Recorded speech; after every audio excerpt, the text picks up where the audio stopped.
Step 1, wake up early, gonna rise with the sun. Step 2, get some good, some food in you. Step 3, think real hard about what you wanna be. Step 4, everybody just do your thing. Wake up, today's gonna be a good day. Wake up, today's gonna be a good day. Wake up, today's gonna be a good day. Wake up, today's gonna be a good day. Wake up, today's gonna be a good day. Wake up, today's gonna be a good day. Wake up, today's gonna be a good day. Wake up, today's gonna be a good day. Yo, set your affirmations, aspirations. I got shit to do, the aftermath of preparation. Good food, good mood, blood in circulation. One step at a time, yeah, that's how you make it. Set a goal you control and the steps you take them. I try to pick one thought, have some concentration. And if I make a mistake, it's called education. I try to do this every day, call it replication. Wake up, today's gonna be a good day. Wake up, today's gonna be a good day. Wake up, today's gonna be a good day. Wake up, today's gonna be a good day. Wake up, today's gonna be a good day. Wake up, today's gonna be a good day. Wake up, today's gonna be a good day. Wake up, today's gonna be a good day. So life ain't easy, yo, I think there's a reason though. Ups and downs, just like every different season, yo. Sometimes I'm high, other times I'm barely breathing, though. I always gotta fight and hide from the demons, yo. Negative thoughts are poison, they ride, Head full of flaws, so here come the clouds, They'll never stop unless I can swap all the bad for the good in my head when I'm lost, Yeah, so I'ma fake it till I make it. Positive thoughts are overtaken, I got patience. One day at a time is how you operate a cadence. A flow, you grow, you show yourself a foundation. Stay away from all the shit that causes temptation. I know that I like to do it cause it's sensation. I live my life in my head like a narration. Don't expect greatness, do my best, man, I'll take it. Wake up, today's gonna be a good day. Wake up, today's gonna be a good day. Wake up, today's gonna be a good day. Wake up, today's gonna be a good day. Wake up, today's gonna be a good day. Wake up, today's gonna be a good day. Wake up, today's gonna be a good day. Wake up, today's gonna be a good day. Wake up early, gonna rise with the sun. Step 2, get some good, some food in you. Step 3, think real hard about what you wanna be. Step 4, everybody just do your thing.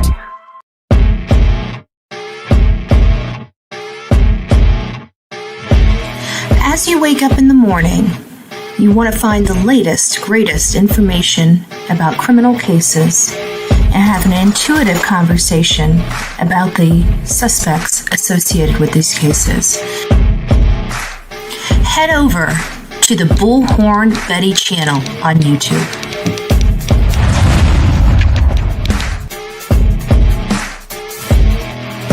Get breaking news right here on the Bullhorn Betty channel. Welcome to the Bullhorn Betty Coffee Club. Enjoy your stay and enjoy your day.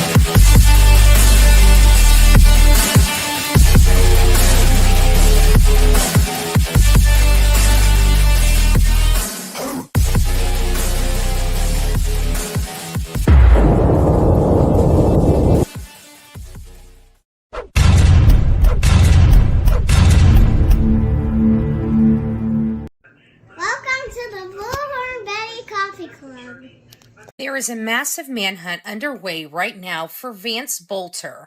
He's male, 6'1", 220 pounds, brown hair, and as you see, this one over here with the hat, that was his last known appearance. Yesterday, I reported about some pew-pewing that happened to a state representative and a state senator of Minnesota. This is Melissa Hortman, and this is John Hoffman. Around 2 a.m., this gentleman, appearing to impersonate a police officer, knocked on the senator's door and then opened fire. We heard law enforcement decided to do a wellness check for Melissa Hortman. When they arrived at her house at 3:35 in the morning, a man that appeared to be in law enforcement uniform was exiting the back. Then he retreated back inside and somehow got away, but law enforcement had his vehicle. Hours later, we learn that the suspect is Vance Boelter. This is an appointee of Governor Tim Walz. It is my understanding that Minnesota had to make some tough decisions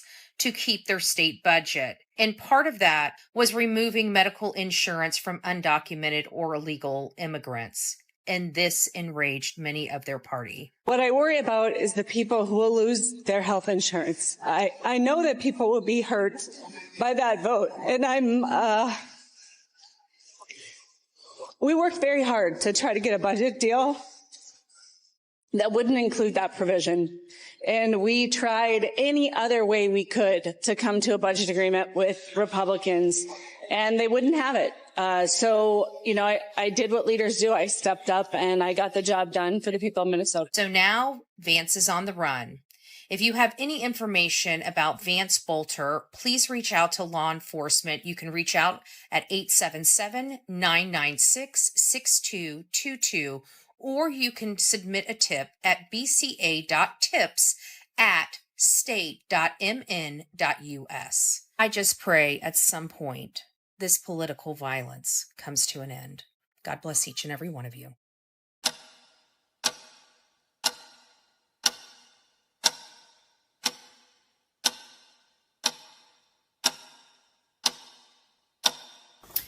Well, hello, my beautiful people of TikTok. I hope you are doing amazing this Sunday. Right now, we do have some breaking news. I'm sure you guys are hearing it on this platform as well as multiple platforms right now. There is another manhunt underway in our country right now. This is coming out of Minnesota. This is Vance Boelter.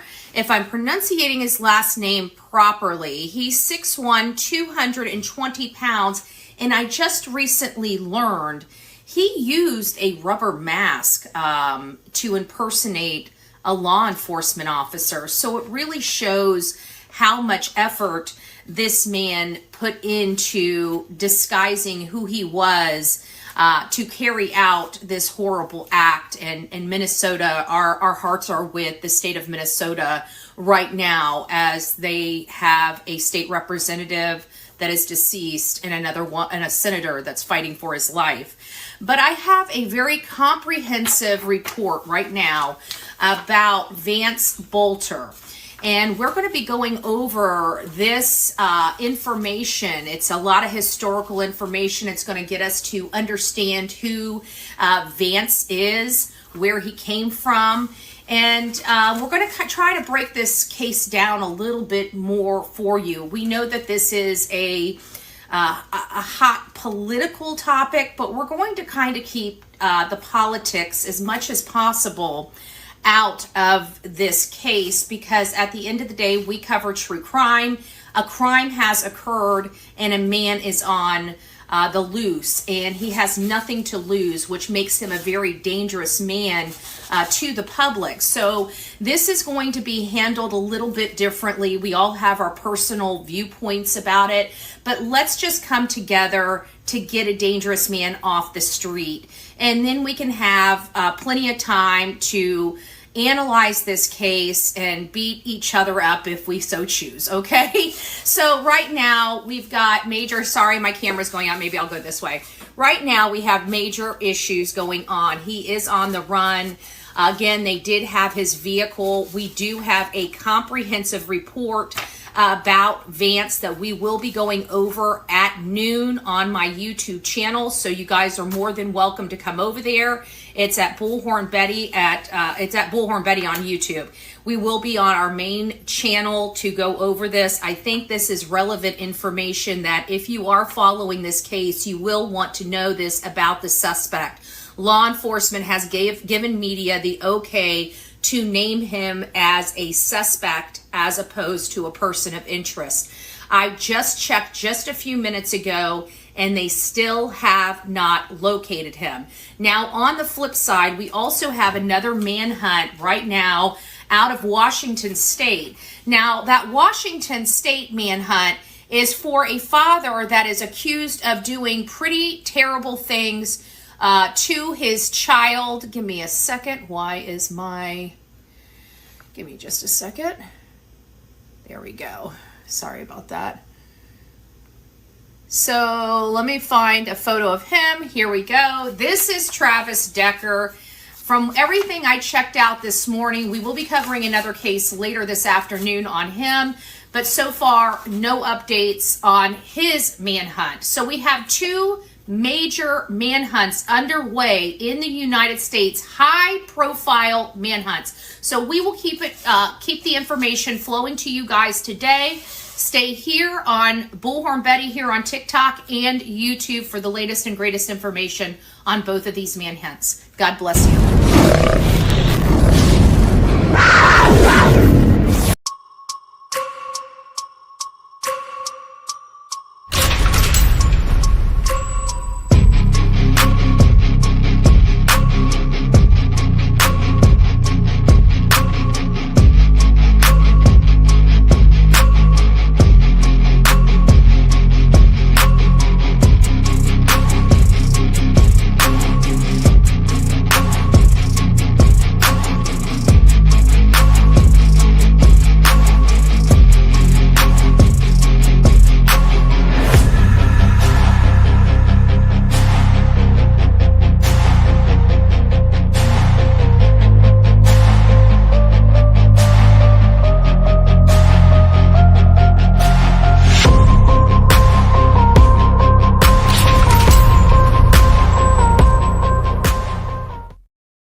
Well, good afternoon, my beautiful people here on YouTube. Welcome to this day 2 of the Minnesota Lawmakers shooting, where we take a deep dive into the most shocking case to rock the Midwest in 2025. I'm Bullhorn Betty, and today we are bringing you breaking updates on the story that's gripped the nation. The targeted shootings of Minnesota lawmakers Melissa Hortman and John Hoffman, a tragedy that has left 2 dead and 2 critically injured as a suspect is still at large. His name? Vance Boelter, 57-year-old man with a complex past, now focus of an intense FBI manhunt. As you guys know, on June 14th, just yesterday, in the quiet suburbs of Minneapolis, a gunman dressed as a police officer unleashed a wave of violence that Governor Tim Walz has called a politically motivated assassination. State Representatives Melissa Hortman and her husband Mark were killed in their Brooklyn Park home just miles away from State Senator John Hoffman and his wife Yvette. They were shot and left fighting for their lives. Authorities have named Vance Boelter as a former appointee of Governor Walz and a prime suspect in this case. But who is this man? What drove him to this point? And could there be more to the story than meets the eye? Perhaps even whispers of connections to the governor himself. In today's episode, we'll peel back the layers of Vance Boelter's life, his family, his career in security and international business, his evangelical ties, and the cryptic messages he sent before vanishing. We'll walk you through the chilling details of the attack, the evidence left behind, and the questions swirling around Boelter's motives. Was this a lone act of violence, or is there a deeper conspiracy at play? Stay with us as we unravel this mystery of Vance Boelter and the tragedy that has shaken Minnesota to its core. So that's kind of my intro. Thank you all for being here. This is the man over here that is wanted for these terrible, terrible crimes. But before we get all gunky with this case, we are going to take a few moments. We are getting back into the language of letting go. We're going to just read this. I'm going to say good morning to you guys, and then we're going to roll into the show and the show topic, which is learning as much as possible about Lance. I've worked very hard to compile a whole bunch of information about his history and who this man is, because there's a lot of stuff swirling. And listen, I'm no Tim Walz fan, but I think that in a situation like this, we need accurate information. not a bunch of hyperbole, not a bunch of nonsense garbage. This is already a hot topic. We need to lower the temperature down. So it's time to get some facts and it's time to get those rolling out. But before we do, today on June 15th, it says live in harmony. The one thing our country just can't seem to do right now is live in harmony. So, what a perfect topic in the language of letting go on such a sad day, right? It's a sad day.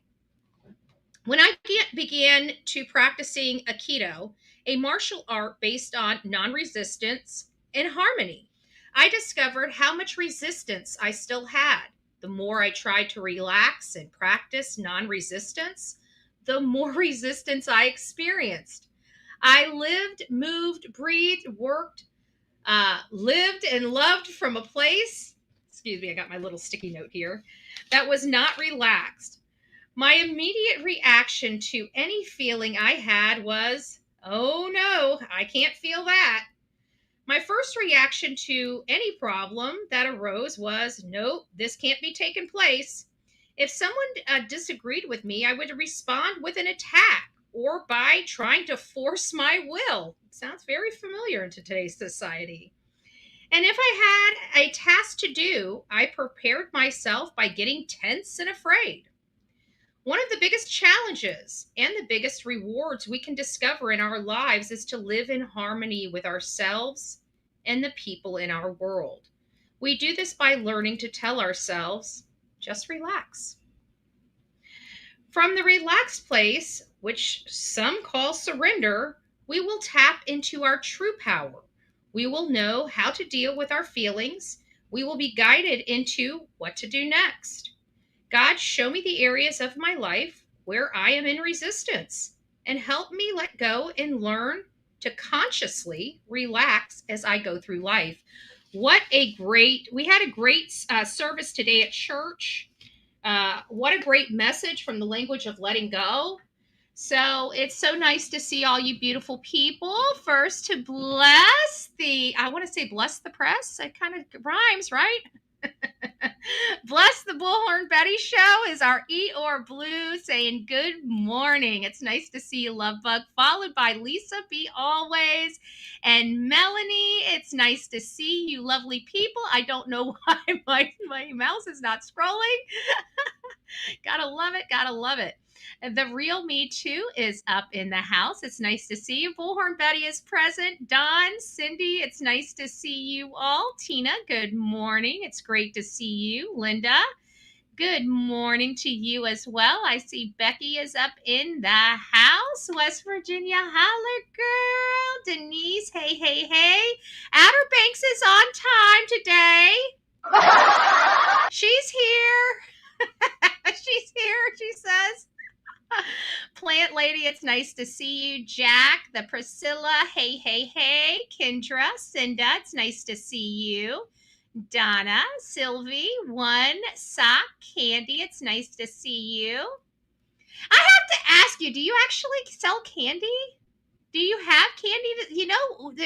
The Bullhorn Betty crew, we're a bunch of, I don't know, coffee heads. But we like a lot of sugar too. It keeps us a little wiry. Susan, it's nice to see you. I see you. Hey, Love Bug, a new Grammy. I hope you're doing well. Jamie, it's nice to see you. Donna, good morning. Heather is up in the house. Hey, hey, hey. Steve, it's nice to see you. Good morning. Trust the process. Love it. Navali, hopefully I pronounced that right. My Hooked on Phonics is broken. It says Minnesota. It's Minnesota in here. I'm within 3 miles of the radius of Edinburgh course where one of the incidents took place. I received 2 emergency alerts to stay locked down until 3 p.m. Something is off with this. Yeah, I think I kind of got it. I do think I have a good understanding. I'm going to try we need to go over the facts of the case first, and then once you guys have all of the information that I have, then you guys can start, building your own, theories or speculation based upon it. But then we'll also dive into a little bit of my opinion on this, because I kind of got an understanding with this. I think. Now, you guys might disagree, you may agree, but again, I just want to be very, very, very clear for this show, just to make sure everybody can stay friendly. We all come from different backgrounds on this show. This is a true crime show. Although some of us may be political or politically driven, typically on this show, we keep it about the victims and the crimes. I do understand that this is a kind of a hot topic button. So we're really, just for the aspect of the Bullhorn Betty show here, we're going to just be talking about the crime, okay? And we're going to be talking about the theories behind the crime, and some of those, even based on Governor Tim Walz's own statement, this is, a politically motivated assassination and, 2 assassination attempts. So we're just going to be focusing it on that lens. So just please, everybody, we all come from different backgrounds. We're all different human beings. We all think differently, but we're typically here for the good of these cases, no matter what backgrounds we come from. So respect thy neighbor. I will not allow any type of bullying in here, even from our own people to one another. Okay. This is already just a sad situation.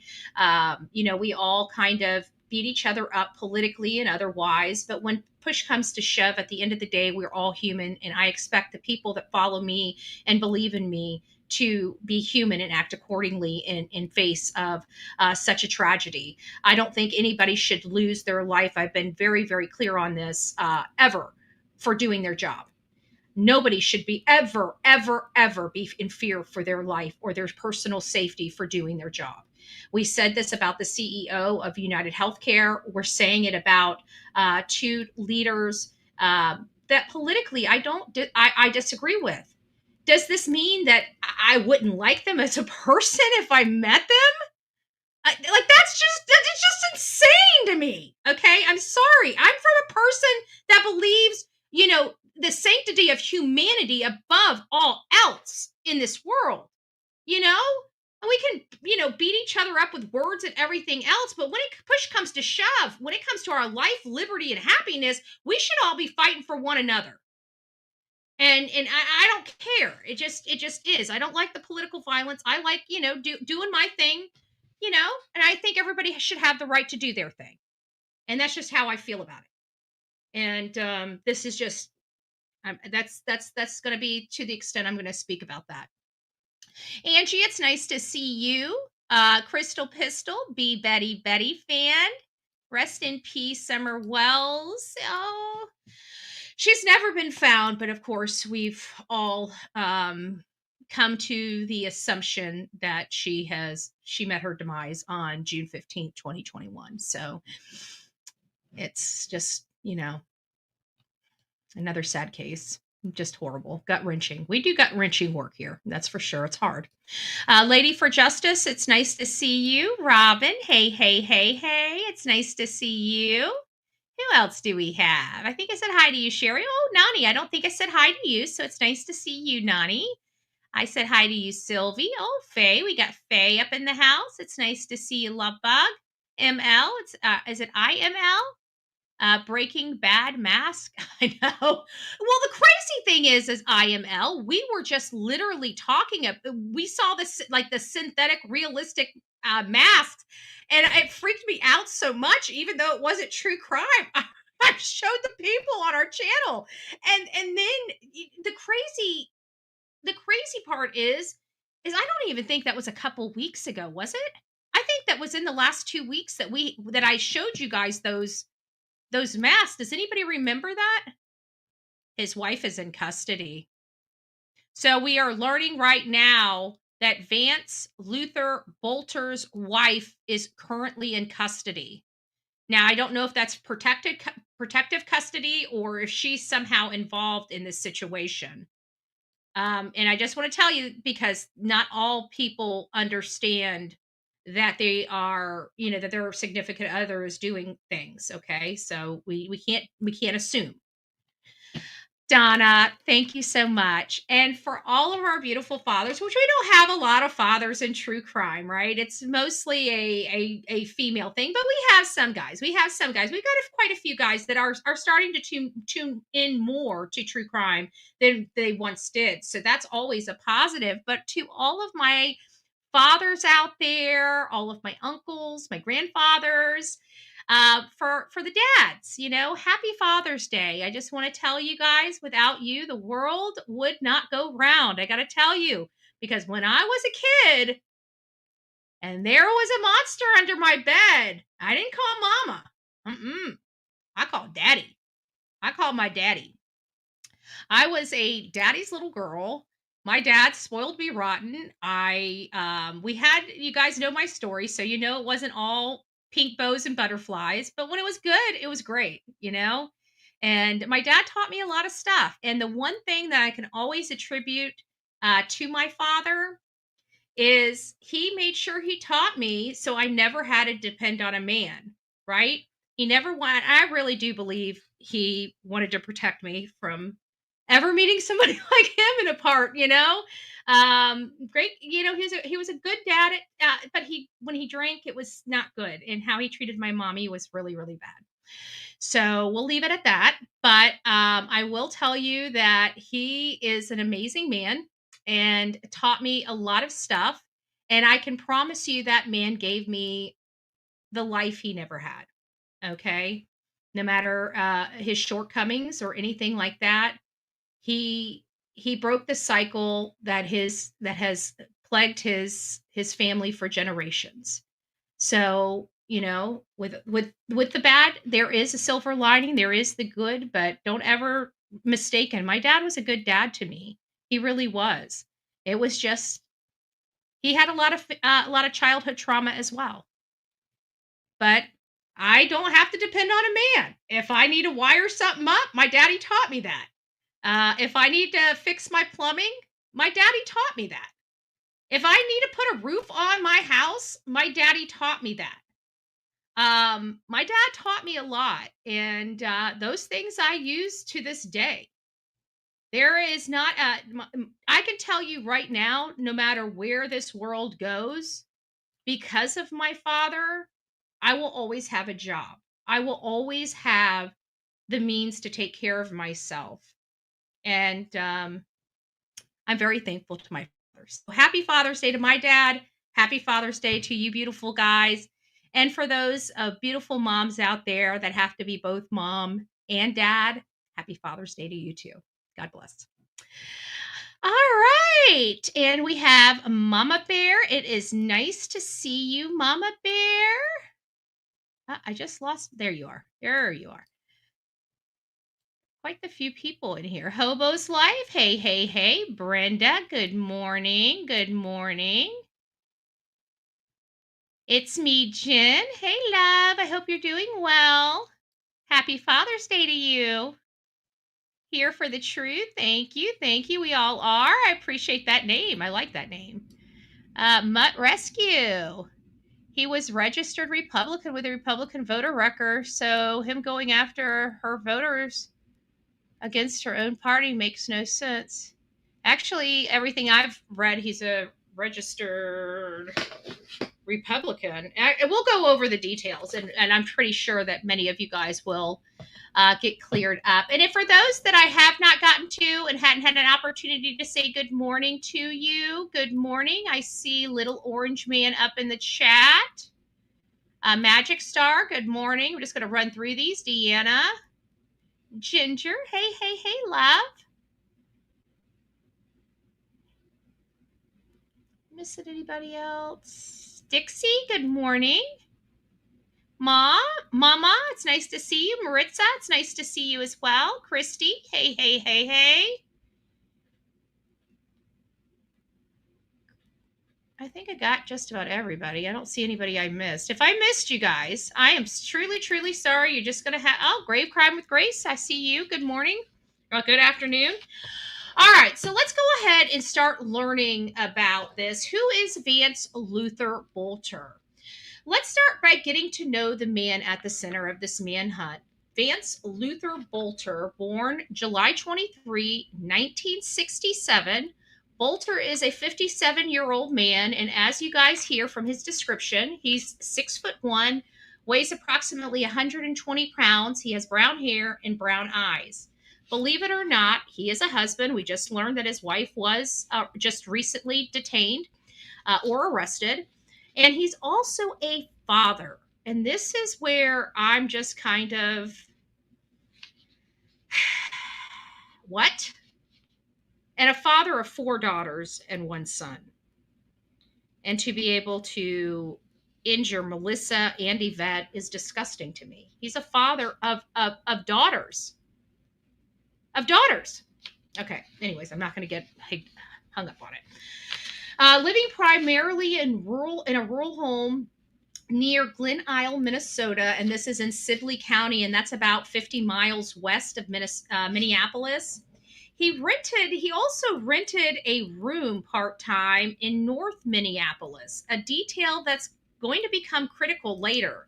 And I don't know why, but I think this might play into maybe the wife didn't know, because if he had another location, he probably went to that other location to do the stuff he didn't want his wife knowing he was doing. Potentially. Potentially. So we're learning that his professional life is a tapestry of diverse roles. I think right now he's a director of security patrols at, Praetorian Guard Security Services. I pulled their website up, so we're going to be taking a look at that as well. And I don't even know if I'm pronouncing that first name correctly or not, but it's a Twin City based firm he ran with his wife, who is noted as the company's president. And that's probably where she ties in, because she's the company's president. Wow, I did not know that either. So I didn't realize that.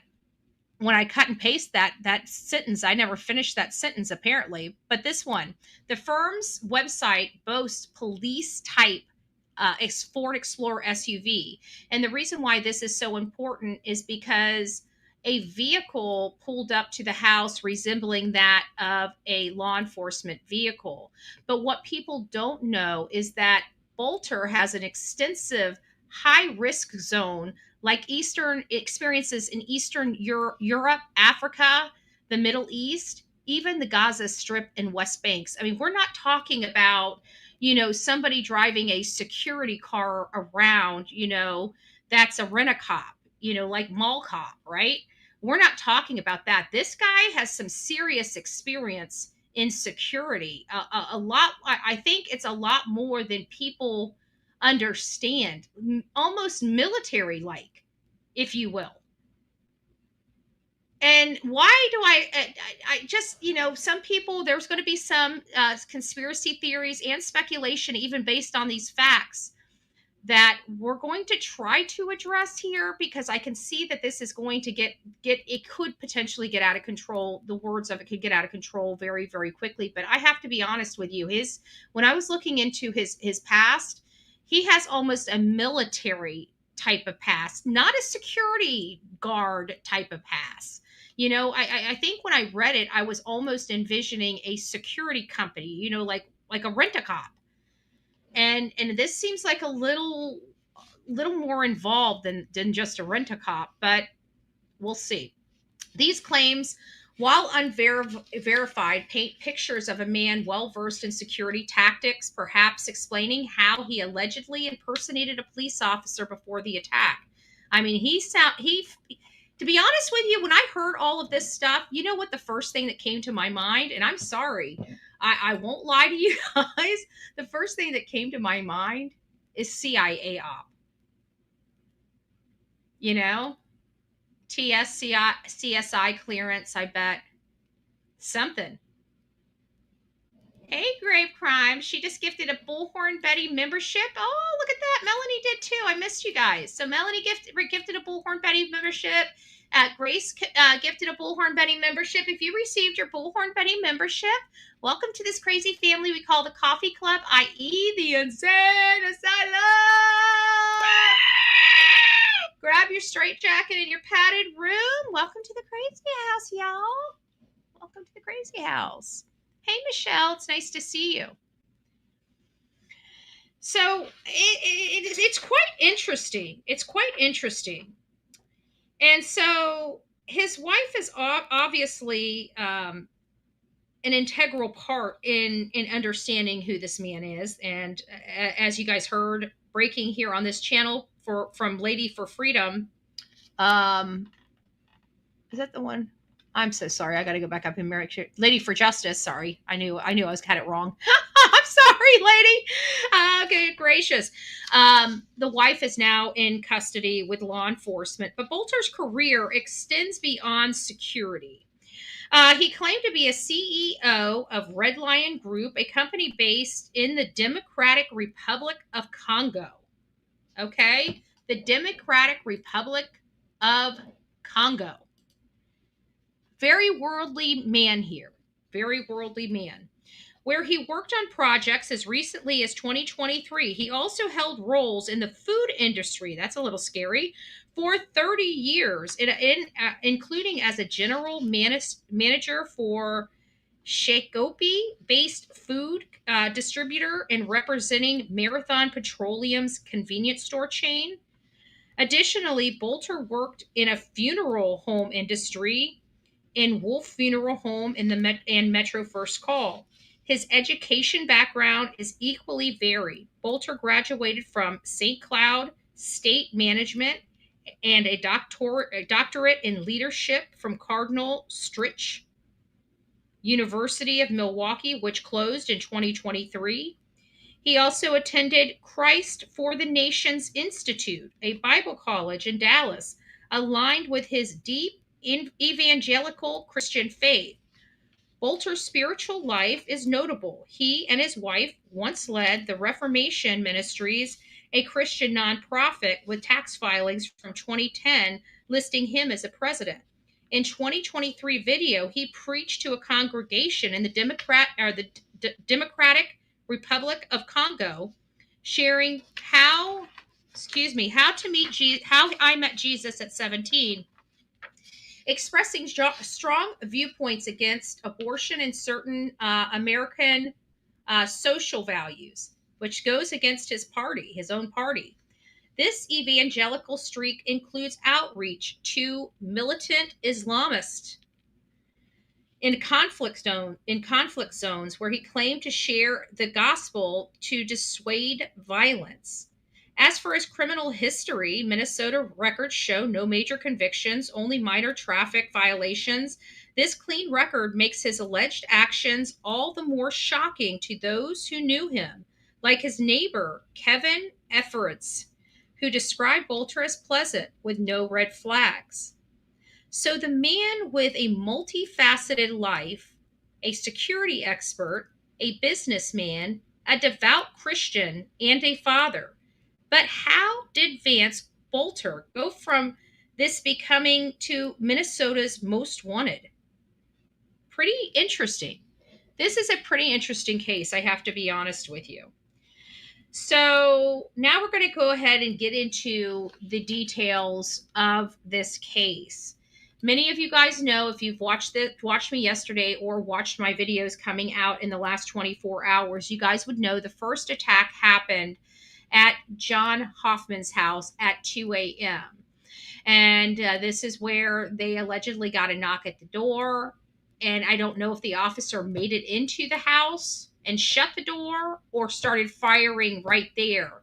But it sounds like Yvette, John's wife, the reason why she has multiple shots is because of her diving in front of her adult daughter. She saved her adult daughter's life. And I think that's important. That is a mom. She is a hero. And I'm glad I pray to God she makes a full recovery and is able to talk about it. Let's see here. Where are we? Sorry, I'm reading from two different places here. So now we're going to go into the shooting. So the timeline of attacks is chilling. So around 2 a.m. on June 14th, a gunman, allegedly Boelter, entered the Champlin home of State Senator John Hoffman and his wife Yvette. Both were shot multiple times and critically injured, but survived and are recovering. About an hour and a half later, around 3:35, police responded to the Brooklyn Park home of Representative Melissa Hortman. And Melissa Hortman and her husband Mark were not as lucky. So Melissa Hortman was pronounced deceased at the scene. Her husband was taken to the hospital where he ultimately succumbed to his injuries as well. The suspect is dressed in a police officer wearing a realistic latex mask. And as you see up in the corner, that is the mask. I just find it really creepy that we were just talking about these masks in the last 2 weeks, maybe 20 days. That to me is insane, because we were freaked out just seeing a guy, rearrange his face. And then in this, I mean, let's face it. I mean, when we're looking at that stuff, we're from the true crime community. We're looking at how those synthetic faces that are used for, Halloween, how are they going to be used to harm somebody? Right? Commit a crime and make them think that it's somebody else? Is law enforcement working on an X-ray machine to, go past the mask? Because that's what they're going to have to do. I hope somebody is already generating if they don't already have it, generating the technology, because we're getting into a real world where people are going to be able, without having to go through plastic surgery, to completely change their look, and they will be able to commit crimes under the guise of somebody else. They're even making little fingertips for people. Like, this is, somebody that's trying to do something bad, or this type of stuff, this CIA criminal, political stuff, which I don't know if this guy's from the CIA. I don't think that what people are passing around is exactly the way it is, because everything that I'm reading, there is some, I can understand why people are concerned, but there's nothing there that supports their concern. Why did I hear about him getting people's eyeballs, but can't find nothing about it? I did read in a report. I may have the report in my history. I'll have to look at it, but I read the same thing. Sandwich. I read the same thing. So somewhere out there is something related to his history of something like that, because I don't know where I read it. And I haven't been going into anybody with this case. I haven't looked at other people's comments on it. So I know that anything that I would have found related to that would have been from a news article or a news segment.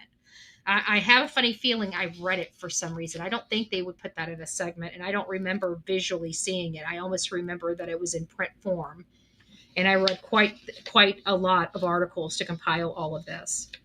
But this whole thing that I'm reading about, like, I feel like there was something wrong with this guy. Like, he struggled for his own identity. I don't know why I feel that way, but it's just, he's part of the Democrat Party, which is, it comes down to one major issue here that's making me feel that way. And it's the abortion topic, because he was against it, it sounds like, because of his evangelical views. Yet he's a Democrat, which has been very much promoting, laws to support that. So it sounds like he had, in order for him to be in this world, it seems like he would have been constantly struggling with his political viewpoints as opposed to his religious viewpoints. No. And again, we don't have an opinion on the topics themselves. We're just having a discussion because this is who the man is. Okay. So I don't want any conversation back and forth, support or opposition to the topic of,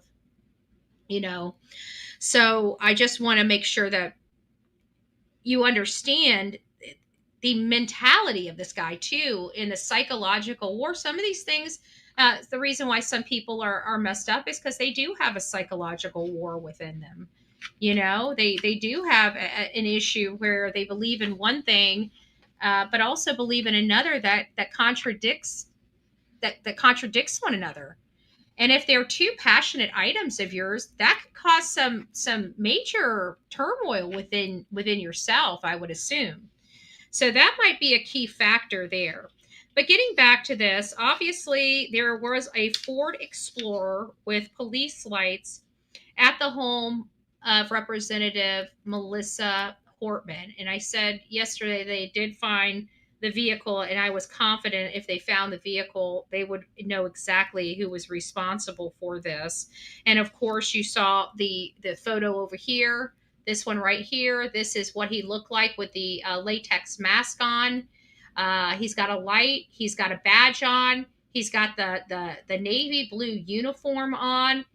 If you're looking, I don't know. This is weird to me because I'm looking at this photo of this man in this latex mask, and I can tell it's a mask. So I'm curious why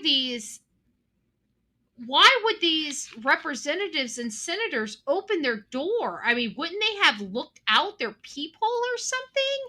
I mean, I'm confused. Can you not? Let me put this on the big screen. Look. To me, that looks like a rubber mask. To me, you can almost see that the wells in the eyes are not really eyes. They're just holes.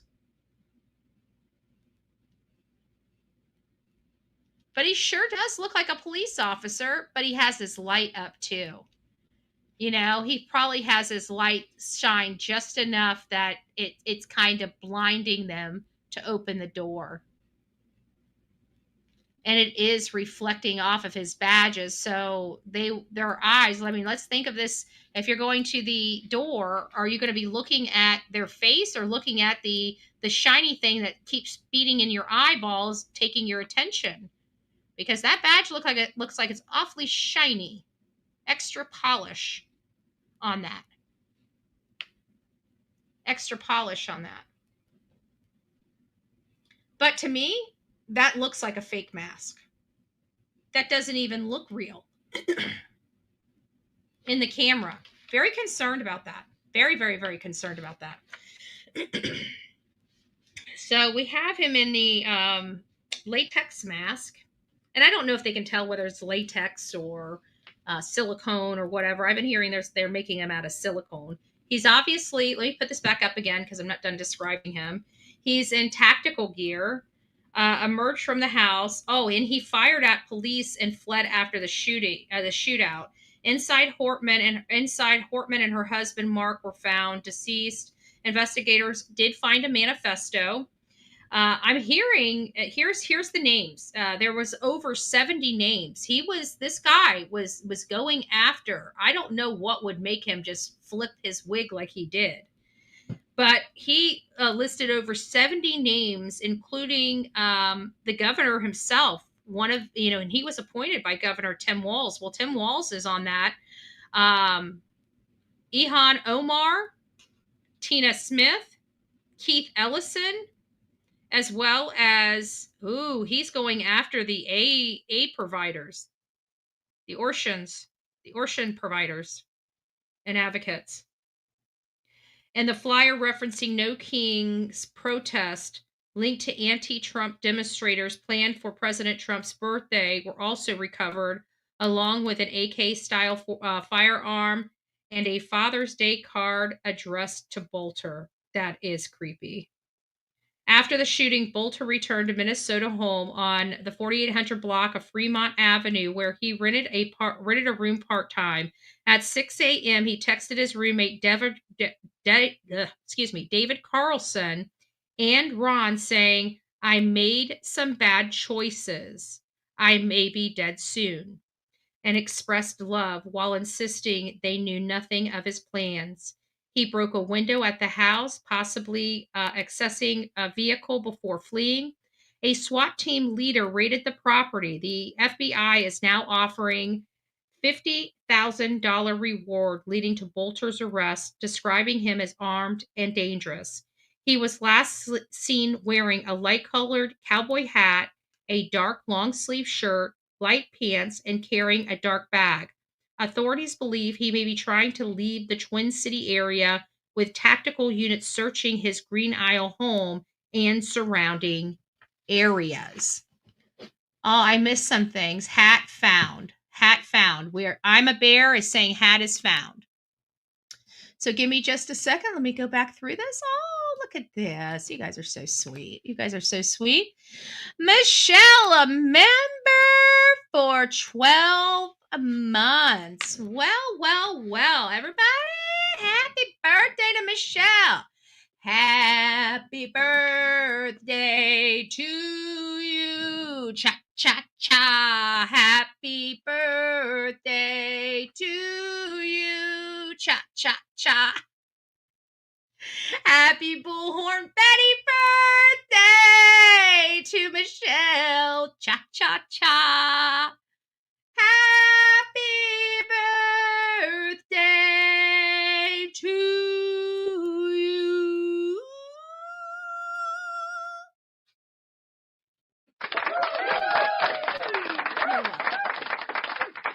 You're welcome. Don't say I didn't give you nothing. Robin, it's nice to see you. I thought I was 11 months last month. Oh, well, you know what? Then you get your own special song. You get your own special song. Aw, Ginger, thank you so much. I emailed you an alleged video of him from X. Strange Day at the least. Okay, Ginger. Well, let me pull that up real quick. Give me just a second, love.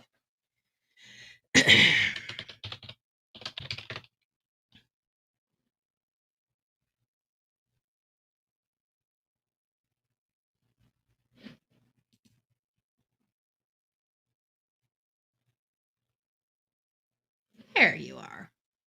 All right, let's see. Let's see. What we got here?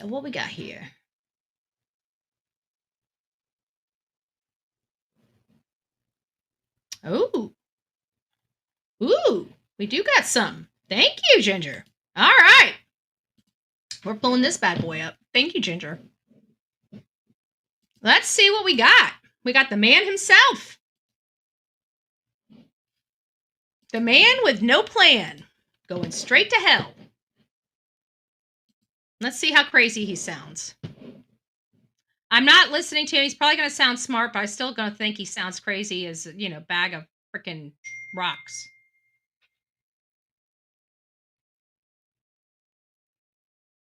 See what we got here. Don't want you guys seeing my code. Just making sure.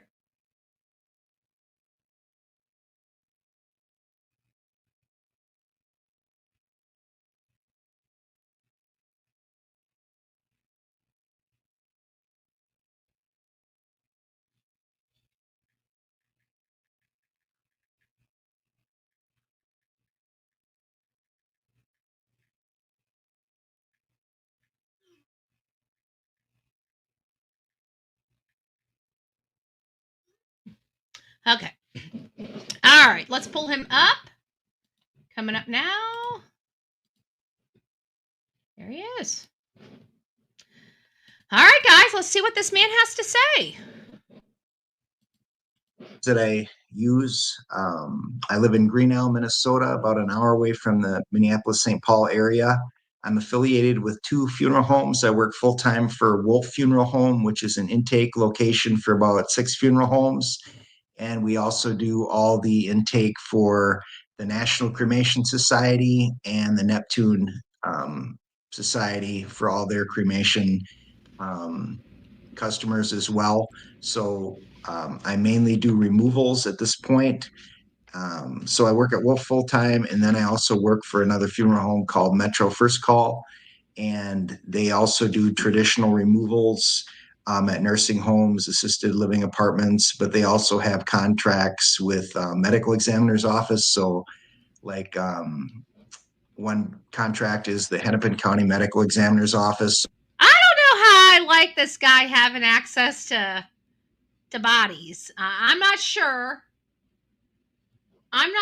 This is getting a little, oh, good gracious. Is he wearing some kind of earpiece? Ooh, that might be interesting. Hold on a second. We'll come back to him. Let's find out. No, I think that's just a hole in. I think that's just a hole in the. I don't see an earpiece in there. I think it's just dark because it's got a hole in it. You know, if he does have an earpiece, it wouldn't be visible. He's probably got it in his actual ear under the mask. But I mean, who knows? Who knows? Let me just see.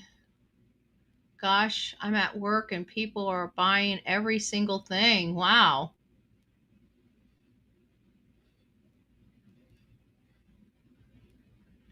Huh. Oh, Nani, you've been with me. Thank you for all your love and support. Look at that. Look at that. Nani McCommon's been with us 32 months. I think I passed the light rose stage. I think she's an espresso. Aw, thank you, Nani. Well, we're so happy. We're so happy. I'm glad you've been here, and I'm glad you've supported the channel and enjoyed the content coming from here. Oh, that's super sweet. That's super sweet. The distraction is probably to keep the citizens' eye away from LA. You know what? It's hard for me to dispute. I don't know. It's possible. It's possible. This stuff is so twisted and sick anymore. I would believe something like that. I really would. Maybe I'm getting a little bitten by that conspiracy theory myself. So we'll do removals, which we're working with a lot of police officers and death investigators at the location where a decedent is found. Could be a crime scene or just a natural death. And our role is to just take the decedent from that place of death to the medical examiner's office. And so between those two locations, I'm working about 6 days a week. What else here? Family and pets. I have a wife and 5 kids, and we have 2 pets, German Shepherds. Fun fact about myself, I've been in the food industry about 30. Oh yeah, he's messed up. He's messed up. Oh yeah, he pulled a Katie Proudfoot. Fun fact. Fun fact. Oh, good gracious. I would classify him. I mean, he tried to unalive 4 people. I think that classifies as serial. He may not consider himself that. Maybe it's not, the one but I have to think he has all the qualifications, living a double life, potentially, unless his wife is involved in this. But the reason why I'm kind of thinking his wife isn't involved in any of this, and probably just another victim of this nonsense, is because he has this place he was staying alone that he was renting part-time. To me, that's odd. That may support that the wife may not have any knowledge about it. The world is full of sickos. They're now starting to reveal themselves. Yep. Aw, Brenda. It's so strange he was appointed by Tim Walz. Well, we have information on that too. And it does sound like that because that's what's being reported. I've got some answers on that topic as well. We'll get back to that in just a second. Let me just see. Oh, thank you. It's me, Jen. She's reminding everybody to please hit that like button. BHB works hard. And it's a Sunday. It's a Sunday. I work 7 days a week. A lot of people don't realize that. I work 7 days a week. There's not typically a day that goes by that you guys don't get some type of content from me, whether it's a video or a live stream or whatever the case may be. But we here work 7 days a week. Occasionally I'll have a poo-poo day, once in a blue moon. So let's get back to this. So they did find the manifesto. Tim Walz was on that manifesto, just to let you all know that. He returned home. There's a $50,000 reward. We know what he was wearing. So now we're going to go over to the Tim Waltz connection, because that was a great segue into that, because there are many people that actually do believe that this is some type of hit or some underhanded stuff. And hopefully you guys will have some answers for yourself. Now, this is what's being reported, okay? And I can only report what I can get my hot little hands on. I'm not boots on the ground in Minnesota. I don't know what the environment is, what information we might be able to learn. We just don't know. We just don't know at this moment. Okay, sorry about that. So one of the most provocation, is it provocative? Okay, so sorry. I'm reading off here in small print. One of the most provocative questions circling this case is whether Governor Tim Walz had any direct involvement, such as an order to, ordering a hit, so to speak. Let's be clear, there is no concrete evidence supporting this claim. However, we're going to go through some information. So the information we're hearing that he's appointed by Walz is partly true. Okay, it is partly true. So here's the information I think that you all need to know. So Boelter's ties was to Walz is through political appointment have fueled these speculations, especially on platforms like X, where we pull a lot of different information. Boelter was originally appointed for the Governor's Workforce Development Board in 2016 by then Governor Mark Dayton. Now, he was reappointed by Walz in 2019 and served until 2023. But it is in part, correct that Walz, and it sounds like to me, just knowing the politic makeup, in all fairness and just being as transparent as possible, it sounds like all he did was ink a line. He was a prior appointee that he just renewed the appointment. He probably had no personal contact with this guy. I don't know. With specificity. There may have been an event that they were at. There may have been a conversation. There may have been an email. There may have been, some type of communication from one or the other. But it sounds to me, all he did was he had people and he just said, you know what, he's already been in this position. He's already doing well. Let me just reappoint him. And then he doesn't have to worry about trying to, if there's no problems in that particular department, why are you going to stop what you're doing and start looking for a new appointee, right? It takes a lot of time. And when you're just starting into office or you're just appointed for the first time as governor, the one thing that you are fighting against is time. So if something is running like a well-oiled machine, the first thing you're going to do is just reappoint the people that are in those positions that are running like well-oiled machines. So I really, truly believe that is truly what could have happened. But again, that's just my personal opinion. That's not a factual statement. I don't know. That's the factual statement. So this bipartisan board with over 60 members advises on workforce policy, and it isn't a cabinet position. This is a non-paid voluntary position. In 2019, a letter from Walz praises Boelter's integrity, judgment, and ability.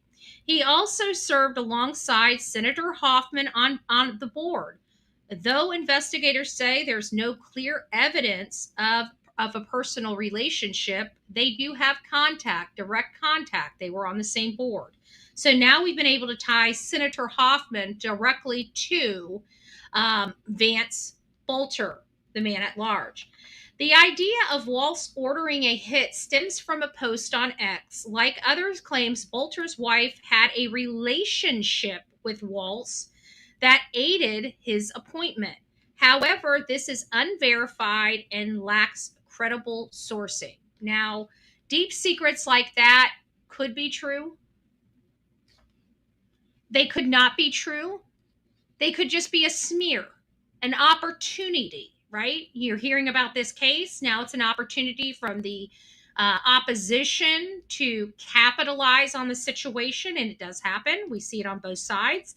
Not surprising. And this just might be one of those opportunities where somebody is capitalizing for smear.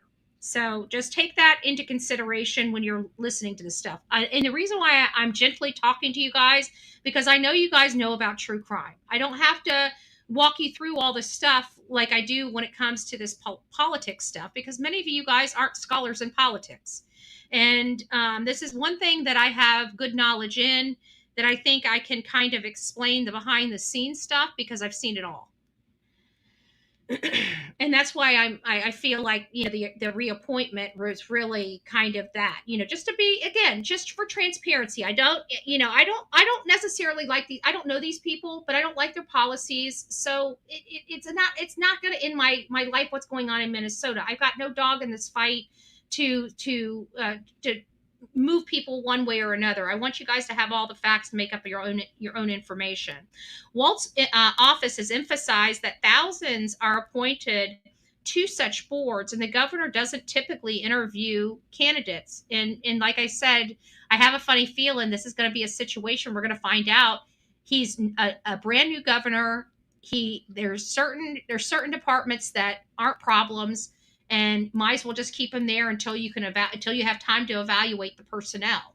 And usually maybe a year or two, you may choose to let certain people go or transition them in and out or move them around as you see fit. But I really think this reappointment, if you will, was just really just inking a dotted line so he didn't have to deal with it as a freshman governor. That's just my opinion. Walt's office has emphasized the thousands, and they do not personally interview the candidates. So this hit order theory also clashes with the target list, because Governor Waltz was also on that list. He could have very much been a victim of this Vance Boelter that he appointed.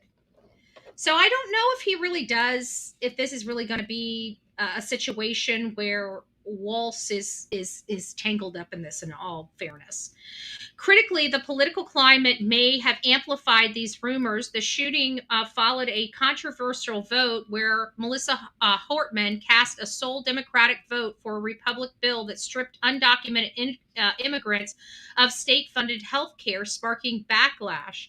The No Kings flyer linked to anti-Trump protests and Boelter's reported Trump support and anti-abortion stance could point to an ideological motive, not a directive from Waltz. Kind of where I think we're all kind of sitting, or at least people that are analyzing this without emotion, just on the facts of the case. The motive behind Boelter's alleged actions remain under investigation, but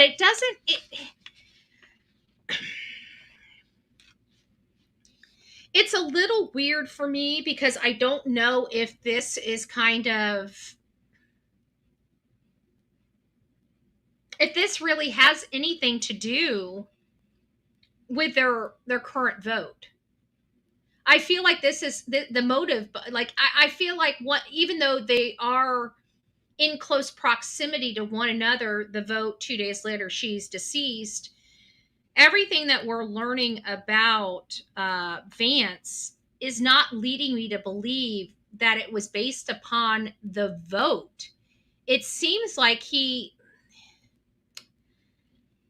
I don't even know if this is accurate, but this again, just my opinion, but it almost seems to me that he was a diehard, like, Democrat person, but kind of has religious conflicts. And I feel like he's now punishing his own party. Like, I feel like he's had an ideological break or something like this. This just seems weird to me. I mean, like we have two things here. Like when I first started running this case, I like even in the intro, we knew that she had a tough bill just 2 days previously that she had to vote on. And you saw she was very emotional about that vote. She didn't want to have to make that vote, but she knew it was the right thing to do for her party in Minnesota and to have a balanced budget, which is, I'm pretty sure every state is required to balance their budget by law. Excuse me. So I think that she was kind of forced into that vote because you could see she didn't want to make it. But everything we're hearing about Vance isn't about this aspect of immigration or ICE. It doesn't sound like that is the motivating factor for him from everything I've gathered. Now it could be, it could have sent him over the edge if he, but everything that's being put out there in the news is not really showing that the immigration policies were a hot topic button for him, like the abortion topic is a hot button topic for him. So I think I feel like he's having this, I don't know, this internal struggle. And if he could just get these people out of his party, maybe that internal struggle would go away. I don't know. You know, I'm really stretching here, and I know I am. I know I am. So, the motives and broader context. So the motives behind Boelter's alleged actions remained under investigations. His they keep emphasizing this evangelical background, and that's where they keep identifying this Democrat background as well as this evangelical background.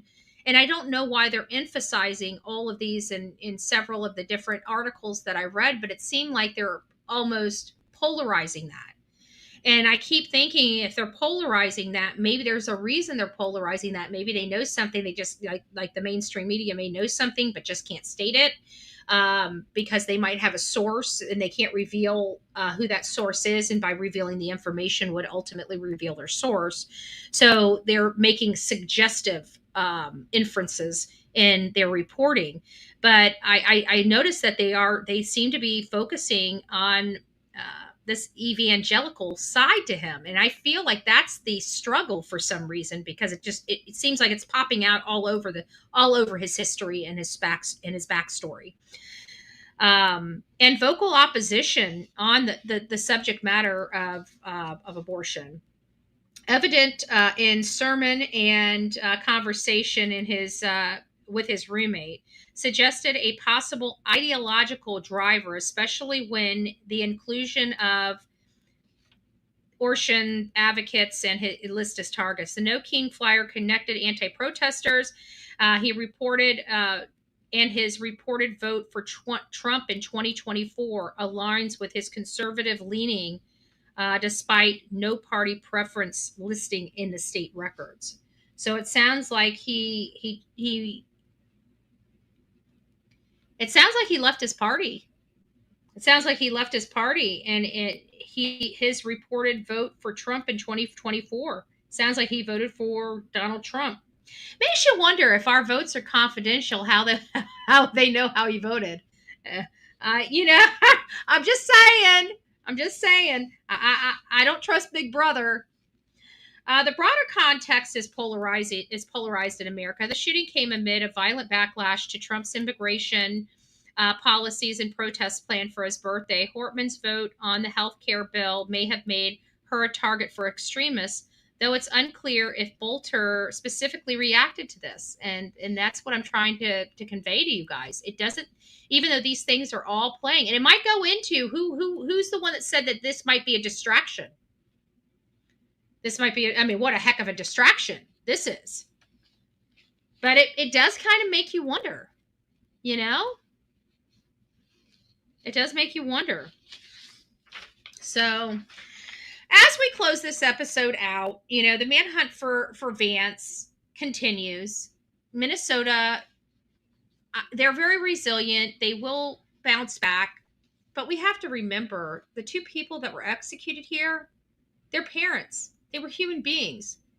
I mean, I felt bad that Melissa had this struggle with her. I became, you could feel her pain, struggling. And these are real life decisions that our politicians have to make on a daily basis. And sometimes, no matter how you look at it, compromise is just that. Nobody's happy by the time we're done. But it's what makes this country work. It's what allows this country to go round. And when people are turning into monsters, like I said in my video yesterday, we're no better than third world countries. When this is how we handle our political any differences, we're no better than third world countries. This channel specifically does not, we want to end violence. We want to put a spotlight on violence so people can see it, understand it, and know what they don't need in their life. We want changes in laws so people don't have to live in fear. And then we have this whole other element that we never really had once before, and now it's this political violence. And this is almost a new breed of violence, and it's getting more ruthless. I mean, this guy put a freaking plastic mask over his head and dressed up like a freaking cop and blasted 4 people away in an hour and a half.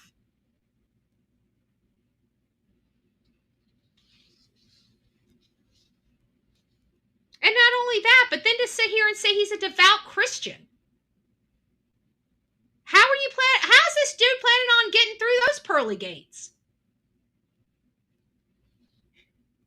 Doesn't make any darn sense. And then comes the other part.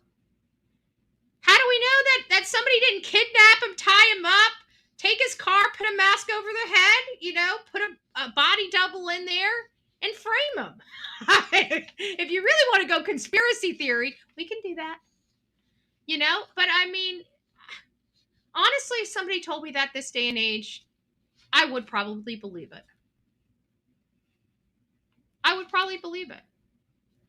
But the only reason why I know that didn't happen is because his roommate spoke to him and it sounded like he said he did some terrible things. If that was on text, well, then who knows? Maybe he was kidnapped. Maybe he's not here. Maybe he's on the run. Maybe they're just going to dump his body somewhere and say, "Oh, we found him. Case closed." Who knows? Who knows? I've heard of crazier things. So we've explored the life of the man who seemed to lead many lives: a security expert, a businessman, a devout Christian, a father of 5, which blows my mind, and now a suspect in a horrific act of violence, political violence. The shooting of Melissa Hortman and her husband Mark, John, and Yvette, in my opinion, are absolutely senseless and have left scars not only in their community, but across this country. It's a stark reminder of the fragility of civility in these turbulent times. While speculation about Governor Tim Walz's involvement swirls, the evidence points Boelter acted alone with ideological grievances. So just to let you guys know, I really don't think Tim Walz is involved. However, I do believe Governor of PA was involved in that. Sorry, not sorry. Too many things went wrong out there, but in Butler, PA. I absolutely believe the governor was involved in that. But I don't believe the governor is involved in this. I just don't. And quite frankly, I don't think it had anything to do with immigration either.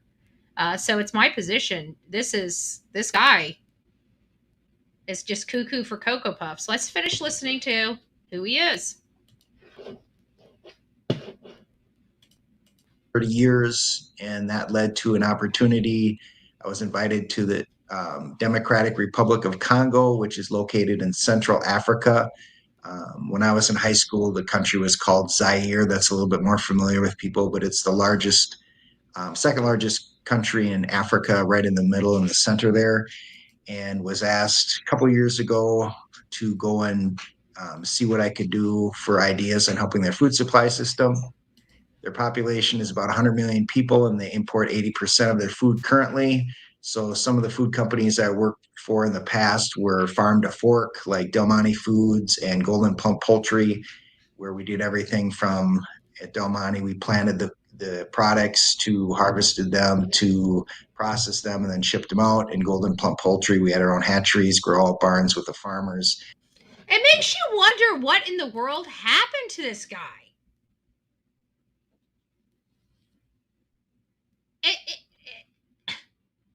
Guys, this man sounds normal. I just deported all turkeys from my property. PA, stop.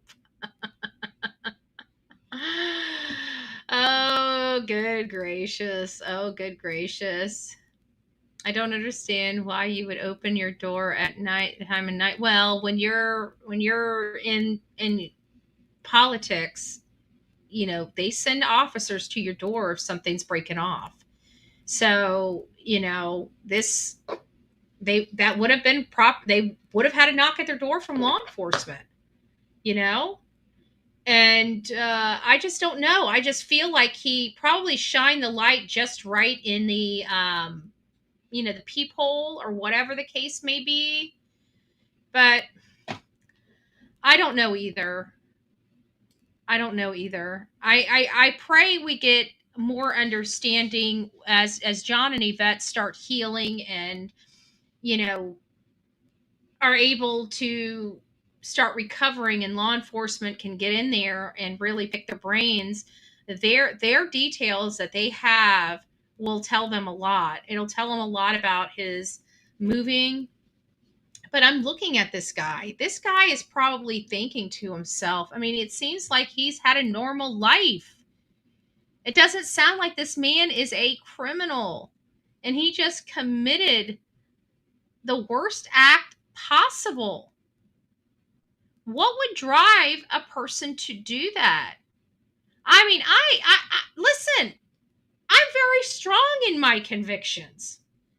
I am not hurting somebody because I believe the way I believe, because that in and of itself goes against what I believe. So I don't know how this man would do that, but does this man look like, I mean, he has firearms on him. He has to know the world is looking for him. He is not built like this. I can tell you just by listening to this man is not built like this. So it makes you wonder, is he, you know, is he run off and done something? I mean, that statement to his roommate was pretty cryptic, telling him that he's done something bad and he may be dead. Pretty freaking cryptic. He didn't say law enforcement was going to hurt him. He just said dead. Does this guy have it in him to be that hopeless and helpless? To take himself out being the evangelical Christian that he is? Because I can tell you, my faith, that is totally against my faith. To murder somebody or to unalive yourself. He doesn't care. But what would push somebody? I mean, these are things that have nothing to do with him. They're not affecting his personal life. I fight each and every day for other people other than myself when I go into those county meetings. And I don't see any, I mean, I'm pretty, you guys have seen me. There's sometimes I'm screaming at those commissioners. I mean, I get pretty drawn in and pretty passionate about some of the topics of items, but to want to hurt the politicians, especially, it sounds like he may have known some of these people personally.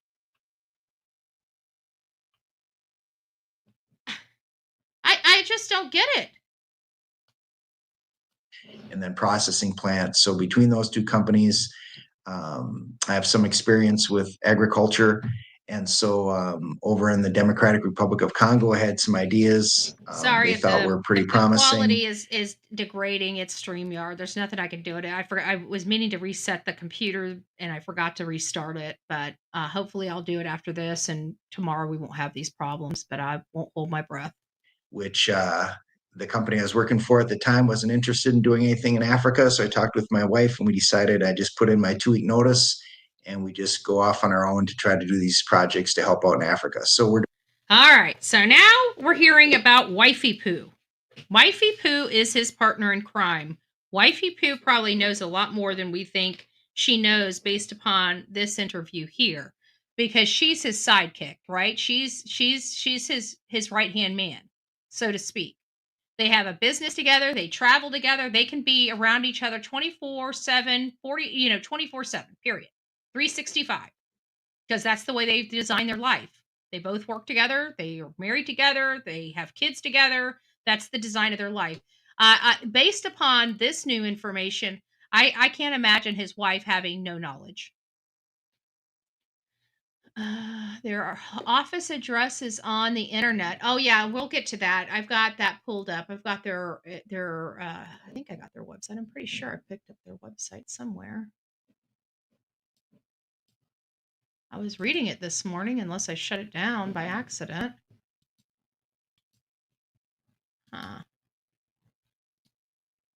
Maybe I did. All right, well, let's just get through this and I'll pull that one. doing farming and fishing projects in the Democratic Republic of Congo. And to help pay the bills, I just started working at a funeral home because the shift worked good for my schedule with the other things I was doing. And that led to some classes at DMAC, which led to this course. So just learning more about the funeral industry. And I think that covers everything. And I will look forward to seeing you in class and we'll go from there. Okay. And we'll go from there, he says. That's all he says. All right, where in the heck is that?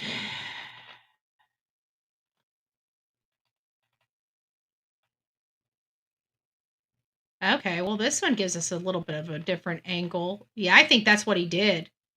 He was shining he was very strategic in how he was shining the light in that door. And I think that was to take the focus off his face, his fake face. I really do. That's just scary. They didn't deserve that.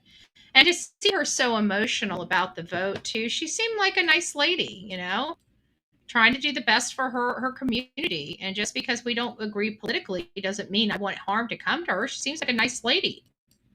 It's just sad.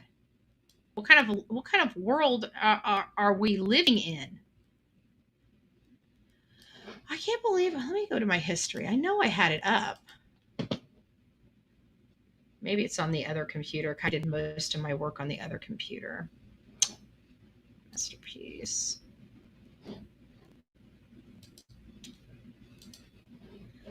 Just a second. I think I got it. I just needed to. Okay. Where is it? There it is, right there. Okay, so it says Praetorian Guard Security Service is a private security company based in Orlando, Florida. Now, obviously, this is in Minnesota. Oh, you can't see this. Hold on. This is what I. So it sounds like their home office is based in San Francisco. So they must have a franchise, or there's a different company. There is okay.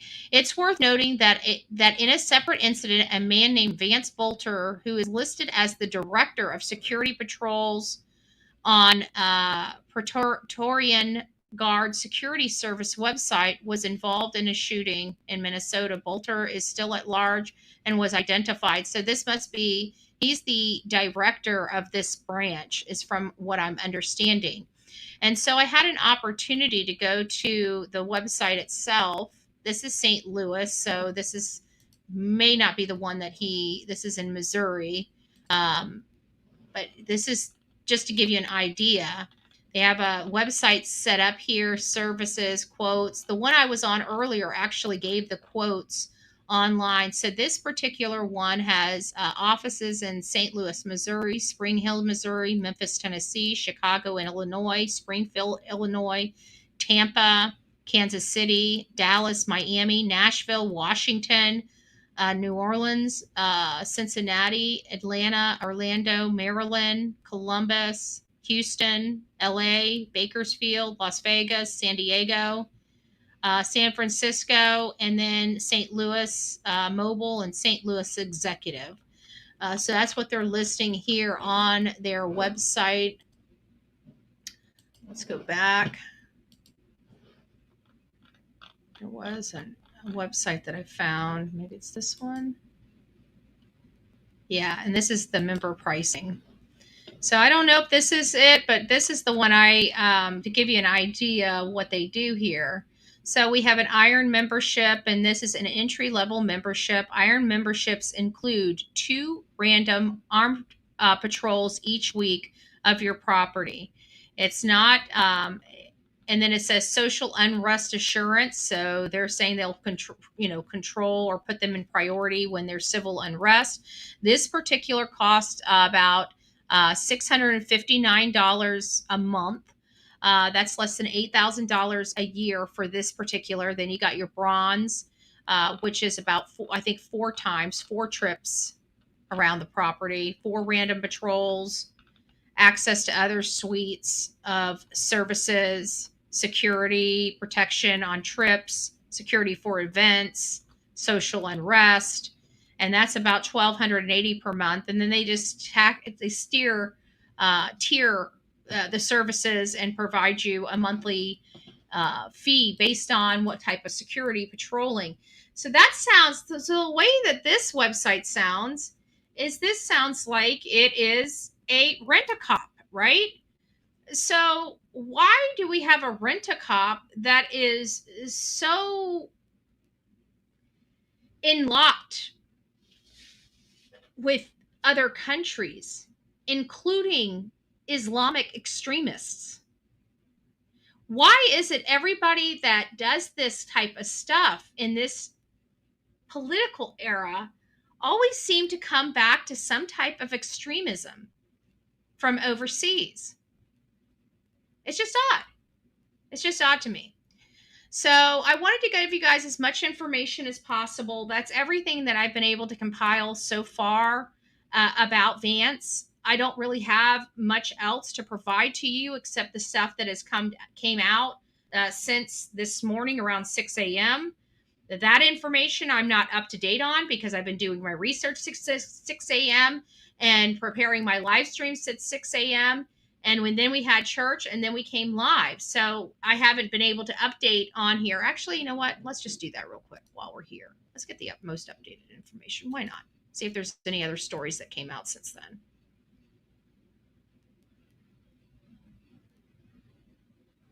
Oh, this is something about the lawmaker's wife. Let's just read this. This happened 2 hours ago. So this is from Onamia. She was pulled over in Onamia. So I know somebody had brought this up, so I might as well give you guys an update on this particular situation. So the wife of Vance Boelter, who is suspected in the Minnesota Lawmakers shooting, was in a vehicle that was pulled over by law enforcement on Saturday. Vance Boelter's wife in the vehicle involved in a traffic stop. What we know. Authorities told Fox 9 Jennifer Lynn Boelter was in a vehicle with several other relatives who were questioned after a traffic stop in Onamia area of Lax County Saturday morning, if I'm pronouncing that right. My office assisted law enforcement from Hennepin County on a stop near a convenience store in the city of Onamia. Our role on this stop was perimeter.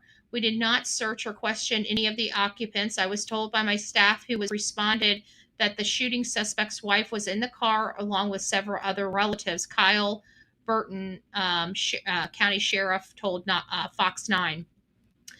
MLCS office was not directly involved with the search of the vehicle or questioning of the occupants, but Burton said there were a large group of investigators from several metro areas on scene. So it must have been a pretty huge spectacle with her being pulled over. Boelter has been named a suspect in the shooting that killed Minnesota Representative Melissa Hortman and her husband Mark. He's also suspected of shooting and injuring Senator John Hoffman and his wife Yvette.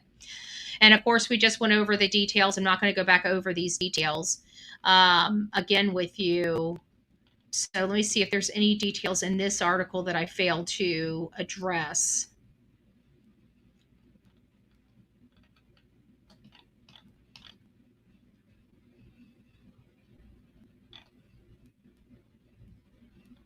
Oh, and as of yesterday afternoon, Minnesota are flying their flags at half staff. That's one thing I forgot to tell you guys. $50,000 reward. And we do have good news as of last night, and I did miss this as well. The good news is Yvette Hoffman is awake and alert following the shooting. So it sounds like her surgery was successful. Now remember, Yvette shielded her adult daughter. I can't imagine how scared her child is seeing something like that. That had to have been absolutely horrific. There's no place for that in our country. There's no place for that in our country, which also leads me to believe that I have a funny feeling we may be looking at a self-harm event with this guy. You know, I mean, look at him. We just watched a video of him. He's not a hardened criminal, okay? He's the furthest thing from a hardened criminal I have ever seen. So I'm trying to understand how we got here, you know, and there are going to be some. I don't know how we can talk about this without having a little bit conspiracy theory. I mean, we're talking about Big Brother here. No? There may be some conspiracy theory in this case. I really don't know. It's a sad case.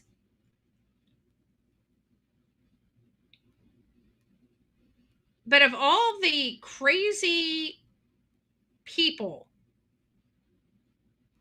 we have witnessed during political violence, even the shooting of the baseball field of, I think he was a senator at the time, Scalise.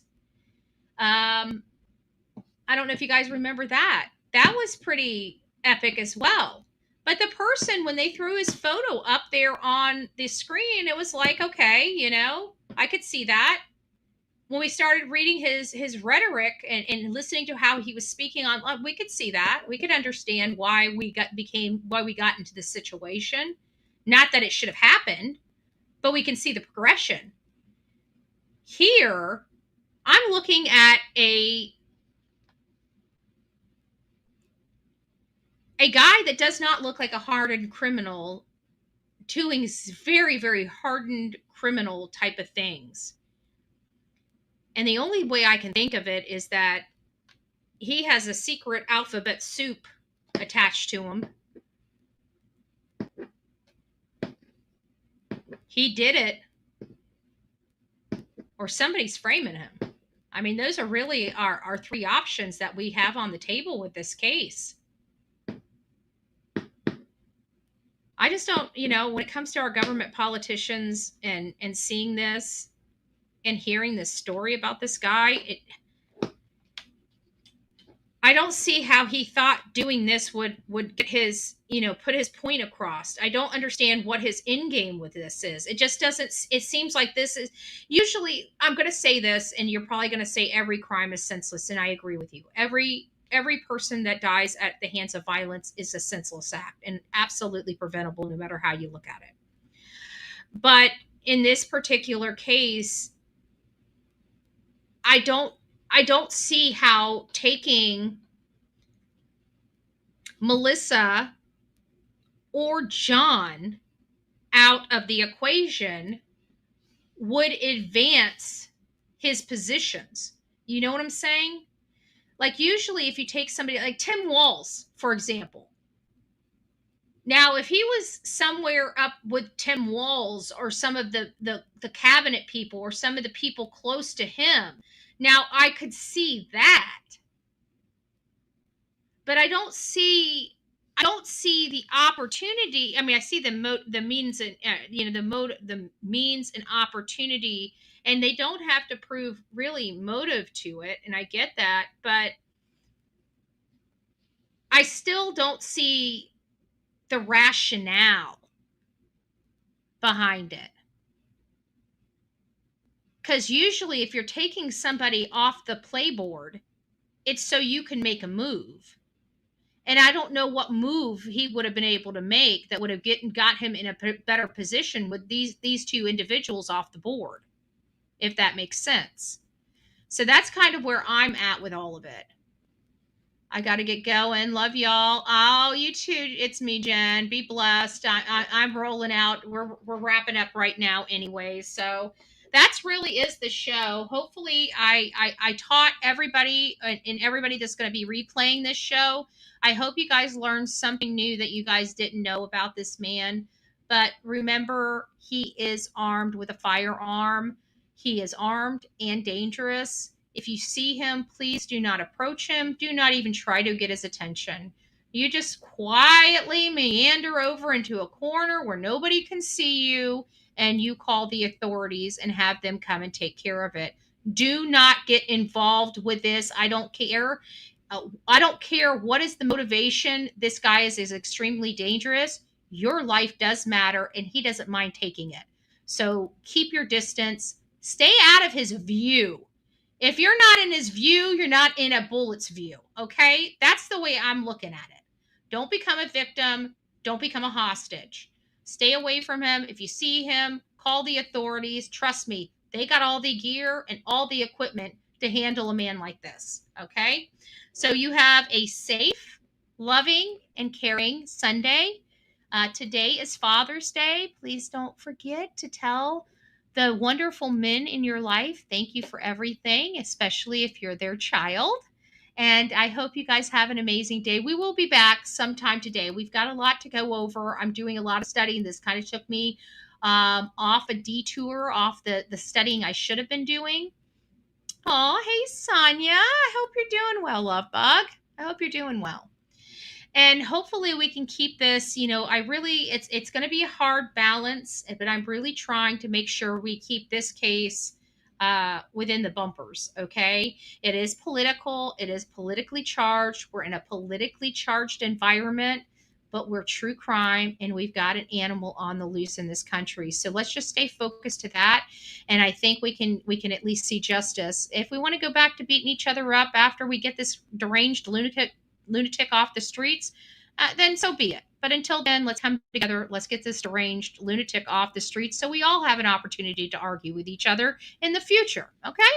All right, guys, have a great day. God bless you, and we will see you soon. From the East Coast to the West Coast, we are everywhere true crime is. We are asking for the public's help. We are searching in the woods. We are doing what it takes here on the Bullhorn Betty channels to find answers to the most alarming cases we have been watching on the news.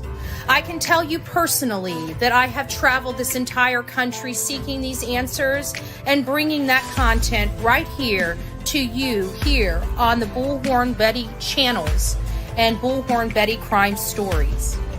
We are happy with the work that we've done. We brought many answers to the public, and we have defied mainstream media in our pursuit of the truth in these cases.